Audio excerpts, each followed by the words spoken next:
Hey guys, Hello Bella here, and in this video we're going to be talking about why you may not be losing weight yet on a GLP-1 medication such as Semaglutide, Tirzepatide, the brand names known as Ozempic, Wegovy, Mounjaro, all of those, Zepbound. You might think, this is not working for me. What I want to challenge you to think about is a couple of different things. In this video, I'm going to be going over some of the common pitfalls that people make, thinking that they can just take this medication and that all the weight will magically go away. So there are other factors involved in your weight loss that involves choices that you make yourself every single day. You make food choices all day long, whether or not to eat something, not eat something, high protein, low protein, whether or not to go on a walk during your lunch or just sit and scroll on your phone. There's a lot of reasons why you may not be losing weight, and there's also reasons why you may not be losing weight fast enough. Now, for me personally, I started my journey at 189 pounds, and I'm now at like 145-ish pounds. My weight goes up and down. It's very normal for weight to fluctuate. In the last year, I've really only lost about 11 pounds, but I'm 5 feet tall, so I've lost all of that weight and I've kept off the weight and I've lost an additional 11 pounds. So to some people it may not seem like a big deal, but to me it's everything, because for the last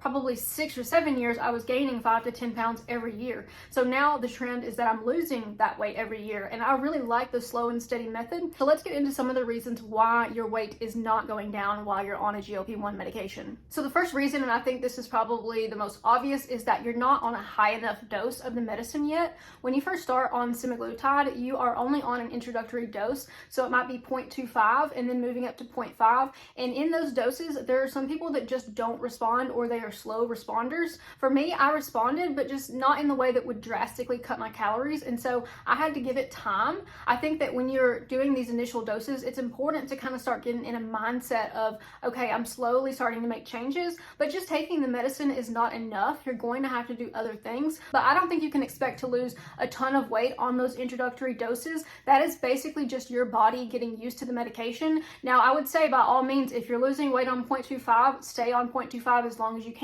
Stay on 0.5 as long as it's effective for you. But once it stops working, you're going to need to move up your dose. So not being on the correct dose is a major issue of why people aren't losing weight yet. And part of that just takes time and patience to work your way up. Now, if you're having trouble getting your medicine or the dose you need, you can use Fridays. That is a company that I use to get my medication from. It is $249 a month for Semaglutide. If you use code Bella, it's $149 for your first month, and you can start it and see how you feel. I definitely recommend them as far as pricing goes. The prices don't go up depending on your dosage, so if you go all the way up to the highest dose, the price stays the same. I'll put the links to that in the description below so you can check it out, but that's who I use to get my medicine shipped to my door. I think another reason is that people just don't give it enough time. You need to have like a slow and steady pace, and you need to realize that you didn't gain all of that weight immediately, so you're not going to lose all of the weight immediately. I think it's really healthy to try to weigh yourself less. If you can weigh yourself like once a week, I think that that's good. I think that weighing yourself constantly is a recipe for relying too much on what the scale says and not building those habits and focusing more on, okay, if I lost weight this week, then I'm successful. If I didn't lose weight this week, I'm a failure. When in reality, you could actually think, okay, I started all of those new habits. I'm now going for a walk on my lunch. I'm now changing these things about my diet, and that's successful. So give it time. Don't think that it's going to happen overnight. And one of the things I noticed is that people have a really skewed perception of how much weight you should be losing. There's people who are saying, I lost 20 pounds in the first month, and good for you, but that's just not reasonable for people who of my size, who are 5 feet tall and who only started out weighing 189. I think it's much more reasonable to look at your body and your body fat percentage and kind of go off of that. If you're losing a pound a week, I would be thrilled with that progress. If you lose 1 pound a week, that's 52 pounds in a year. That's a huge change. Another reason could be that the medication that you're on, whether it be Semaglutide and you need to switch to Tirzepatide, or you're on Tirzepatide and you need to switch to Semaglutide, that could be an issue of absorption of the medication and just seeing which one works. A lot of people say that Tirzepatide works better than Semaglutide, and Fridays offers both of those, but I've just always did Semaglutide because honestly it's cheaper and I just felt like it was working for me, so I just continued to stay on it. But you may need to switch from one to the other if you're not seeing success. I would give it probably like honestly 90 days before I made any kind of real change, because you need that time to see if it's actually going to work. Another unpleasant one, but constipation and water retention from being on this medicine, because it keeps the food in your intestines longer, so it can make everything kind of get backed up, and so you're retaining more water, more fluid, and that can kind of skew the scale quite a bit. And that's why I would say only try to weigh once a week. That way you're not seeing so many of that up, down emotional roller coaster. Another reason could be that you're not tracking anything that you eat, and so you are actually eating more calories than you need. Even though it can feel like you're not eating as much, if you are my size, you really need to eat like 1,600 calories a day to just barely lose weight. And it would be very easy for me to not eat breakfast, have a small lunch, and then get hungry at supper, eat a bigger supper, and then kind of ruin my calories for the day because I didn't pay enough attention. I feel like it's very important to kind of look at your BMR, and this is something that you can calculate based on your weight, your age, and your height. And it basically, you can look at TDEE. This tells you how many calories you need every day to just like be alive. So go off of those numbers. And I'm not saying that calories are like the most important thing in the world, but using calorie counting is a good method to kind of track what you're doing. For example, if I notice I'm eating an average of 2,000 calories a week, I cannot lose weight at that rate. I've got to drop my calories down to 1,700, 1,600 to be able to successfully continue to lose weight. Now, if you want to be at maintenance, you can do that to be at maintenance, but it's very easy when you're my size and you're smaller to just barely eat something. Like I could eat a cookie or something and that could ruin my weight loss. If I eat like one thing like that, that's an extra 200 calories every day, I would literally ruin my weight loss. So I do track calories. I've been doing this for over almost 3 years. I've tracked calories consistently, but on and off, I've tracked calories for 10 years. And I do think it makes a difference because we're just not aware of how much just crap goes into our food, all kinds of extra sugars, all kind of extra filler, and it's best to just kind of weigh out your food in grams. So if that's something that you haven't done before, it can be a little daunting to start, but I would recommend getting like some kind of app. I use the Lose It app to do mine and it works fine. You can scan the barcodes on food, and so not tracking your calories, I think it's a mistake in the beginning because it can really allow you to see what's going on with your diet. What are your habits? What food do you keep coming back to? What food do you use to sabotage yourself? That's another thing, is that if you are really in that mindset of like food is a reward, if you still have an emotional attachment to food, it's not going to completely go away because you're on a GLP-1. It could dial it down. For me, it dialed it down from like a 10 to like a 3 or a 4. And so I still find myself thinking about food as a means of comfort occasionally, but it's usually only in times of great stress. Another reason you might not be losing weight is because you live a very sedentary lifestyle. You spend all day sitting, you don't get up, you don't walk around, you don't lift weights, you don't do anything for your body. And so therefore your body does not do anything for you. You have to take care of this body. This is the only body that you're gonna get. So it's very important to at least try to do something. I realize when you're fat, it's a lot harder to move. I remember being 40 or 50 pounds heavier, and it was a struggle for me to get around, like going to places, walking around. Like if I had a day where I had to get like 10,000 steps, I was completely tired by the end of the day. But I think it's really important to make those incremental changes. So take a look at your daily steps. If you normally get 3,000 steps a day, maybe you could bump it up to 5,000 steps a day. That might require that you spend some extra time walking around, or you park further back in a parking lot, but just adding some extra movement and mobility to your day is going to impact your weight loss. Another thing I notice is people don't change their diet. They just eat less of the crappy food that they were eating before. So instead of, completely revamping everything, you just eat half portions of the food that you already ate, which I'm guilty of this too, because there's food that I just feel comfortable eating. It's food that I like, it's food that I know, but I would challenge you to look at different food that you haven't really tried before. If you've never really ate a lot of salads, maybe go all out and make like a salad bar one week. And if you've never really cooked anything with protein, maybe get some protein powder and try to make like protein cookies or protein muffins.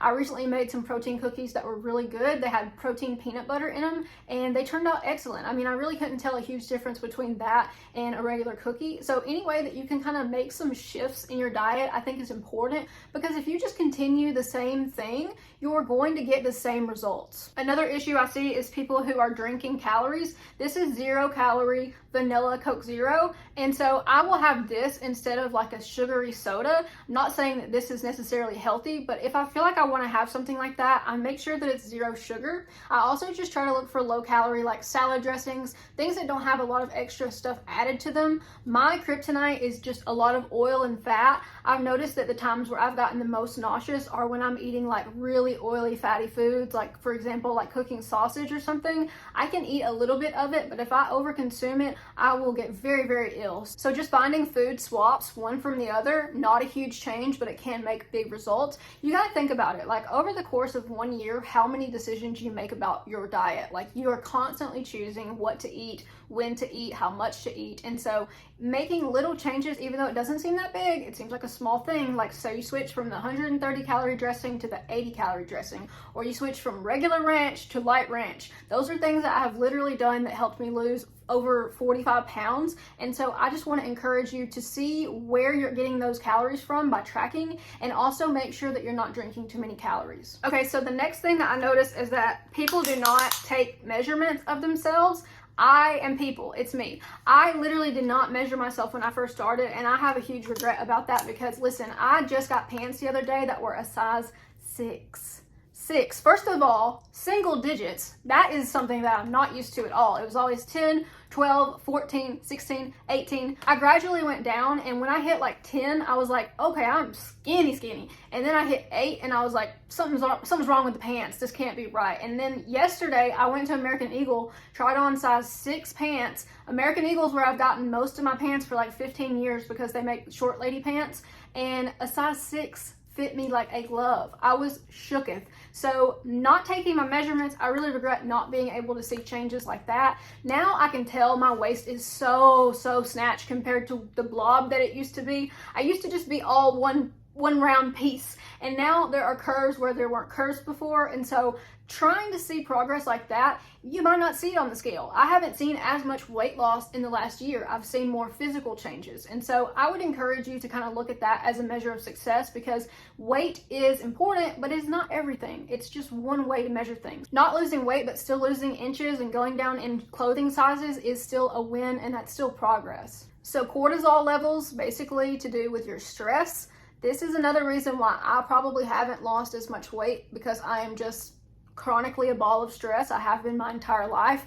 It's allowed me to do a lot of things to make me successful, but it's also kind of led to burnout and things like that. So checking in on your stress, managing your moods, giving yourself a break, giving yourself time to relax, making sure that you take care of yourself. You know, that's not just me running my business, that's me making time to just like paint my toenails and take a bath and wash my hair and just do something for myself that does not involve, you know, like work-related things or taking care of things around the house. It's very easy as women to put literally everything ahead of ourselves because we're like, well, I just have to do this and I just have to make sure that's done. And we're very giving, but in that we don't make time for ourselves. And so our body is the one that ultimately struggles with that, because then our body is stressed, our body is tense, our body's tight, our body is like, I need food, I need something, like I need a reward. That can lead you to eating those bad foods, and it can also just lead you to feeling like chronically ill. I know a lot of people have said that like once they got on semaglutide, their like thoughts around food completely changed. I would encourage you to ask yourself, how well am I currently taking care of me? And how can I change like something to better take care of me? What's one area of my life where I've been thinking, oh, I've kind of always wanted to do that, but I always feel like I don't have time? Whether it's taking a class for something, learning to cook a new recipe, even maybe just making time to like go to lunch with a friend. All of those things give us like happy chemicals. And so when your stress level is high, your cortisol level is going to be high, and that can lead to like not losing weight because your body's hanging on to everything that it has. Poor sleep. Another thing that really will wreck your weight loss. If you're having trouble sleeping, you need to establish a sleep routine. You need to go to bed at the same time, try to wake up at the same time, sleep in a dark, cool room. If you have to take a supplement like magnesium or something to get you winding down, ashwagandha, something like that, do that. Make sure that you kind of set a ritual around bedtime for turning things off. And then also, if you can't breathe at night, like you have sleep apnea, you probably need to go get a sleep study done and find out more about your sleep. If you're getting poor sleep, it's ultimately going to land you a shorter life, and you're not going to be able to lose weight as quickly. Yo-yo dieting is something that I think also plays a role for me, because I was on diets constantly, and I think that although metabolism is a subject that I don't really feel comfortable speaking on in a scientific way, I do think there's something to be said for like your metabolism is all out of whack if you've constantly like binged and then not eaten, and binged and not eaten, and just your body is confused about what's going on. The flow of food is not consistent, and so I would encourage you to look into that. You can maybe have lab work done. I know that with Fridays your lab work is included, so I mean, like, you should be able to look at the numbers for that, but if you need further testing, I would suggest looking at insulin resistance, thyroid issues, and PCOS, because those are all factors that can play into losing weight slowly. To wrap up, I want to emphasize that having realistic expectations is the key here. If you think that you're going to lose all the weight in a year, I mean, you could, but I just don't think that that's going to happen for most people, because most people didn't gain all that weight in a year. And it's very important to see any progress as a success. It's really about how you look at it. And trust me when I say that if you spend every day obsessing about your weight loss, your body's going to feel that stress. And I'm saying that stress can literally make it worse. So by hyperfixating on the weight loss, you are making it worse. Focus on self-improvement and focus on little micro habits that can get you to where you want to go with your goal. Now, if you're not losing weight, those are some things that you can think about. You can also talk to your doctor about it. You know, if you think you need to go up in your dose, make sure you do that. If you need to switch to a different medicine, do that. But for the most part, I think that as long as we're consistent and as long as we are making sure that our bodies are taken care of, our bodies are ultimately going to lose the weight at the rate that they feel comfortable with. So there's not anything we can do to control exactly what our body does, but we can do things to make it easier for our body to have success with weight loss. If you want to start semaglutide or tirzepatide, all the links in the description below. Use code BELLA and you'll get 100 off your first month. I appreciate y'all watching. If you have any tips for losing weight, if you've hit a plateau and something worked for you, please leave that in the comments below. That is so useful to people who have hit a plateau and aren't losing weight anymore. It can be really discouraging, so let's come together and strategize. Thank you guys so much for watching, and I will catch y'all in the next video. Take care.